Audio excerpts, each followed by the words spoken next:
Hello, I'm Dr. Valentin Voroshilov. Billions of dollars have been spent to build research facilities to study or to conquer the physical world. Billions of dollars are being spent for building research facilities to study biology and medicine. However, despite the fact that too many US schools cannot provide sufficient education to too many graduates, there are no investments in building research facilities designated specifically to studying, learning, and teaching processes. Government, NSF, charitable and philanthropic organizations do finance various projects in the field, but the majority of the projects aim at solving social issues like insufficient teacher preparation, adoption of new standards, bringing technologies in classrooms, and others. According to Dr. Kaufman and others, the research in the field is currently in a pre-science state. Most of the research conclusions can be summarized in a single statement. If we take two large groups of similar students, and one group of students will have a more extensive or diverse learning experience, for example, more contact hours or more time spent on certain exercises or training through more or more difficult exercises, students from that group, on average, will demonstrate better learning outcomes than the students in a controlled group. Period. This conclusion does not really need special research. It becomes almost obvious if we employ the notion that the brain is basically a muscle or a collection of muscles, the development of which strongly correlates with the variety and intensity of exercises it goes through. In order to move beyond the obvious and to make a transition from a pre science state like alchemy to becoming a true science like chemistry, the field of education needs research facilities designated specifically to studying, learning, and teaching processes. But first, two questions have to be answered: what to study and how to structure this facility.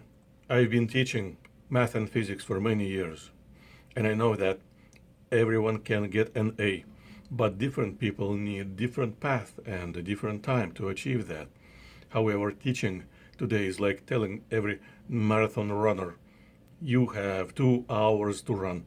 Whoever runs the farthest wins. Many words are said about differentiation in learning. Those words, however, are just proclamations not based on any solid data. Nowadays, we know only in general how people learn, but we have no idea how much time would Ben Smith need to spend to learn breaking numbers apart by addition. Yes, different people have different learning styles, we know that. But how much time would it take to a child of a specific gender, race, economic background, attention span, temperament, and other individual characteristics to master a given skill of a given subject? That we don't know. For every child, there is a finite number of individual characteristics describing his or her learning, behavioral, and social styles.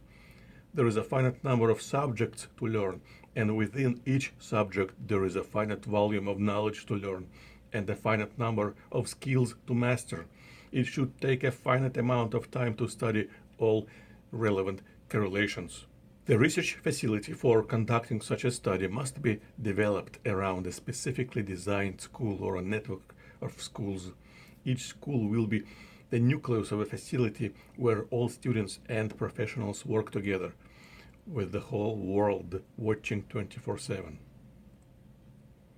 It will generate data sufficient for promoting current educational research to a true science.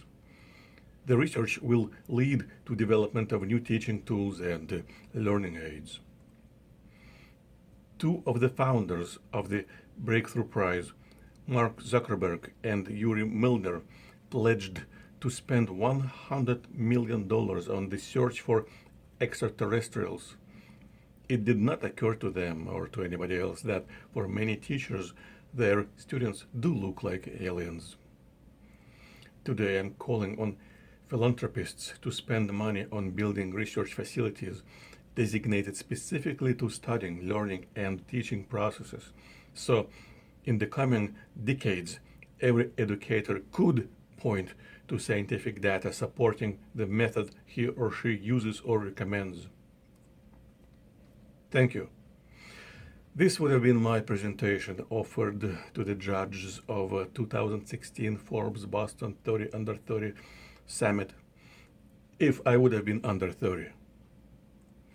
However, I can assure you there is no one under 30 who could have made this presentation because it is based on both wide and deep and both teaching and research experience, which in the field of education takes decades to grow.